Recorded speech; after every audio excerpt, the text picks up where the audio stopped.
जय माता दी दोस्तों, मैं हूँ साधना और मेरे चैनल पर आप सभी का बहुत बहुत स्वागत है। दोस्तों, कैसे हैं आप सब? ये बताने के लिए मेरे कमेंट बॉक्स में लिख दीजिए जय माता दी। दोस्तों, अष्टमी और नवमी के दिन दुर्गा सप्तशती के श्री अर्गला स्तोत्र और कीलक स्तोत्र को जरूर पढ़ना या सुनना चाहिए। जो भी भक्त पूरी श्रद्धा के साथ अर्गला स्तोत्र और कीलक स्तोत्र को पढ़ता है उसे दुर्गा सप्तशती के अध्यायों के बराबर पुण्य मिलता है। नवरात्रों के पहले दिन अर्गला स्तोत्र और कीलक स्तोत्र को तो पढ़ा ही जाता है, साथ ही जो भी भक्त अष्टमी और नवमी को विशेष रूप से अर्गला स्तोत्र और कीलक स्तोत्र का पाठ करता है या सुनता है, माँ भगवती उस पर प्रसन्न होकर उसके सारे दुख हर लेती हैं और उसे सदा आशीर्वाद देती हैं। दोस्तों, पुराणों में इन दोनों स्तोत्रों का बहुत ही महत्व बताया गया है।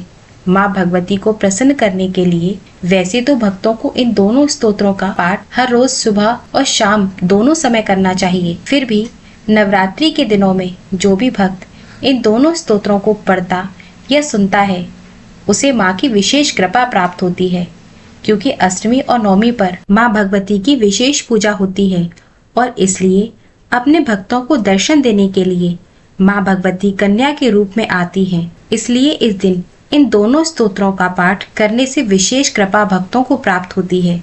दोस्तों, वीडियो शुरू करने से पहले अगर आपने अभी तक मेरे चैनल को सब्सक्राइब नहीं किया है तो चैनल को जरूर सब्सक्राइब कर लीजिए।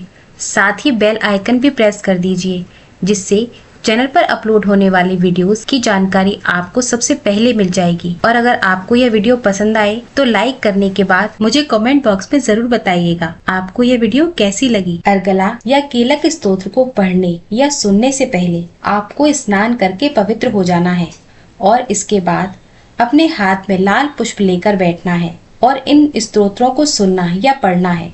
स्तोत्र के समाप्त होने पर आपको लाल पुष्प माँ भगवती को अर्पित कर देना है। इसके बाद पाठ पढ़ने या सुनने में आपसे जाने अनजाने में जो गलती हुई है उसके लिए माँ भगवती से क्षमा याचना करनी है। पहले सुनते हैं माँ दुर्गा का अर्गला स्तोत्र। ओम चंडिका देवी को नमस्कार है।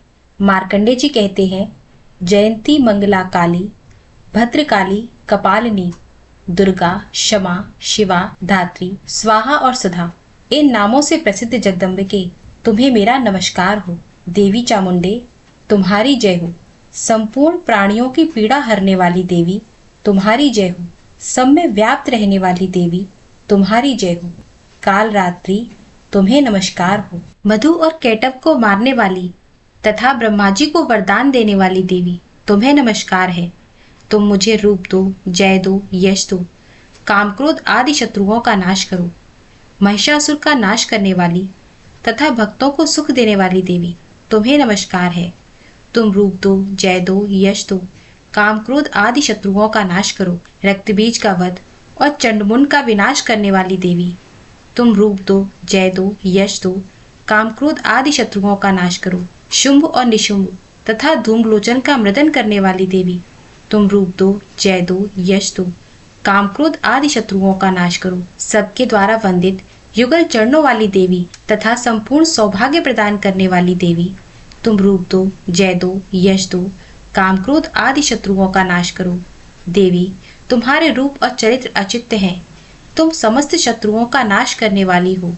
तुम रूप दो, जय दो, यश दो, काम क्रोध आदि शत्रुओं का नाश करो। पापों को दूर करने वाली चंडिके, जो भक्ति पूर्वक तुम्हारे चरणों में सर्वदा मस्तक झुकाते हैं, उन्हें रूप दो, जय दो, यश दो, काम क्रोध आदि शत्रुओं का नाश करो। रोगों का नाश करने वाली चंडिके, जो भक्ति पूर्वक तुम्हारी स्तुति करते हैं, उन्हें तुम रूप दो, जय दो, यश दो, काम क्रोध आदि शत्रुओं का नाश करो। चंडिके, इस संसार में जो भक्ति पूर्वक तुम्हारी पूजा करते हैं, उन्हें रूप दो, जय दो, यश दो, काम क्रोध आदि शत्रुओं का नाश करो। मुझे सौभाग्य दो और आरोग्य दो, परम सुख दो। रूप दो, जय दो, यश दो, काम क्रोध आदि शत्रुओं का नाश करो। जो मुझसे द्वेष रखते हो उनका नाश करो और मेरे बल की वृद्धि करो। रूप दो, जय दो, यश दो, काम क्रोध आदि शत्रुओं का नाश करो। देवी, मेरा कल्याण करो, मुझे उत्तम संपत्ति प्रदान करो। रूप दो, जय दो, यश दो, काम क्रोध आदि शत्रुओं का नाश करो। अंबिके, देवता और असुर दोनों ही अपने माथे के मुकुट की मड़ियों को तुम्हारे चरणों पर घिसते हैं। तुम रूप दो, जय दो, यश दो, काम क्रोध आदि शत्रुओं का नाश करो। तुम अपने भक्त जनों को विद्वान, यशस्वी और लक्ष्मीवान बनाओ तथा रूप दो, जय दो, यश दो, काम क्रोध आदि शत्रुओं का नाश करो। प्रचंड दैत्यों के दर्प का दलन करने वाली चंडिके, मुझ शरणागत को रूप दो, जय दो, यश दो, काम क्रोध आदि शत्रुओं का नाश करो। चतुर्मुख ब्रह्मा जी के द्वारा प्रशंसित होने वाली चार भुजा धारणी परमेश्वरी, तुम रूप दो, जय दो, यश दो, काम क्रोध आदि शत्रुओं का नाश करो। देवी अंबिके, भगवान विष्णु नित्य निरंतर भक्ति पूर्वक तुम्हारी स्तुति करते रहते हैं। तुम रूप दो, जय दो, यश दो, काम क्रोध आदि शत्रुओं का नाश करो। हिमालय की कन्या पार्वती के पति महादेव के द्वारा प्रशंसित होने वाली परमेश्वरी, तुम रूप दो, जय दो, यश दो, काम क्रोध आदि शत्रुओं का नाश करो। शचीपति इंद्र के द्वारा सद्भाव से पूजित होने वाली परमेश्वरी, तुम रूप दो, जय दो, यश दो, काम क्रोध आदि शत्रुओं का नाश करो। प्रचंड भुजदंडों वाले दैत्यों का घमंड चूर करने वाली देवी, तुम रूप दो, जय दो, यश दो, काम क्रोध आदि शत्रुओं का नाश करो। देवी अंबिके, तुम अपने भक्त जनों को सदा असीम आनंद प्रदान करती रहती हो। मुझे रूप दो, जय दो, यश दो, काम क्रोध आदि शत्रुओं का नाश करो। मन की इच्छा के अनुसार चलने वाला मनोहर जीवन साथी प्रदान करो, जो दुर्लभ संसार से तारने वाला हो और उत्तम कुल में जन्मा हो। जो मनुष्य इस स्तोत्र का पाठ करके सप्तशती रूपी महास्तोत्र का पाठ करता है, वह सप्तशती की जप संख्या से मिलने वाले श्रेष्ठ फल को प्राप्त करता है, साथ ही वह प्रचुर संपत्ति भी प्राप्त कर लेता है। ये था अर्गला स्तोत्र। अब सुनते हैं कीलक स्तोत्र। ओम चंडिका देवी को नमस्कार है। महर्षि मार्कंडेय जी बोले, विशुद्ध ज्ञान ही जिनका शरीर है, तीनों वेद ही जिनके तीन दिव्य नेत्र हैं, जो कल्याण प्राप्ति के हेतु हैं तथा अपने मस्तक पर अर्धचंद्र का मुकुट धारण करते हैं, उन भगवान शिव को नमस्कार है। मंत्रों का जो अभिकीलक है, अर्थात मंत्रों की सिद्धि में विघ्न उपस्थित करने वाले शाप रूपी कीलक का जो निवारण करने वाला है, उस सप्तशती स्तोत्र को संपूर्ण रूप से जानना चाहिए। यद्यपि सप्तशती के अतिरिक्त अन्य मंत्रों के जप में भी जो निरंतर लगा रहता है, वह भी कल्याण का भागी होता है।